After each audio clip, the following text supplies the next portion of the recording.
விஜய்ன்ற ஒரே ஒரு முகத்தை வச்சுக்கிட்டு அவர் சொல்றாரு இல்லையா, மதுரை கிழக்கு விஜய், மதுரை வடக்கு விஜய், மதுரை மத்தியில 234 தொகுதியிலும் விஜய்னா கூட வெற்றி பெறது எவ்வளவு கஷ்டம். எம்ஜிஆர் காலத்திலேயே வந்து பெரிய வெற்றியை நம்ம வந்து சொல்ல முடியாது. அதுல திமுக டஃபா தான் இருந்துச்சு. அப்படி ஒரு வெற்றியை தான் பெற முடிஞ்சது. அன்னைக்கு திமுக அதை எதிர்கொண்டது துணிச்சலா எம்ஜிஆர் காலத்தை. அதற்கு பிறகு 13 ஆண்டு காலம் கோட்டை பக்கம் தலைவச்சு படுக்க முடியல. ஆனாலும் திமுக இயங்கிச்சு. கலைஞருக்கு அது கலைஞருடைய காலம் அது. தொடர்ந்து இயங்கினார். இன்னைக்கு டிஜிட்டல் உலகம். கண் மூடி கண் திறப்பதற்குள் தகவல்கள் பறந்து விடுகின்றன.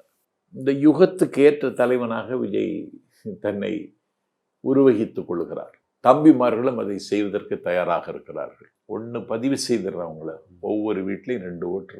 எனக்கு அது புரியுது. ஆனா கொள்கை ரீதியா அவரு இந்துத்துவாவோ பாஜகவோ கிடையாதுன்றது உறுதியா தெரியும். இருந்தாலும் எம்ஜிஆரே நம்ம மக்கள் வந்து சிலர் வந்து விமர்சனம் வைக்கும் போது அந்த அளவுக்கு அவர் வந்து ஒரு கொள்கைவாதியா சொல்றது இல்ல. எம்ஜிஆரை விமர்சிப்பதற்கு கூட அவர் வந்து மருதூர் கோபால மேனனுடைய மகன். அவர் ஒரு மலையாளியா தான். கலைஞர் அந்த பிரச்சாரமும் செய்து போயிருது. ஆனா தம்பி அப்படி இல்லை. நகல் தலைவர்களுக்கு மத்தியில் அசல் தமிழனாக இருக்கிறார். அதனால அவருக்கு அந்த பிரச்சனை கிடையாது. வரலாற்று ரீதியாக ஜாகிரபிக்கலாகவும் ஹிஸ்டாரிக்கலாகவும் தென் தமிழகத்திலிருந்து தான் ஒரு முதலமைச்சர் தமிழகத்திற்கு வர வேண்டும்.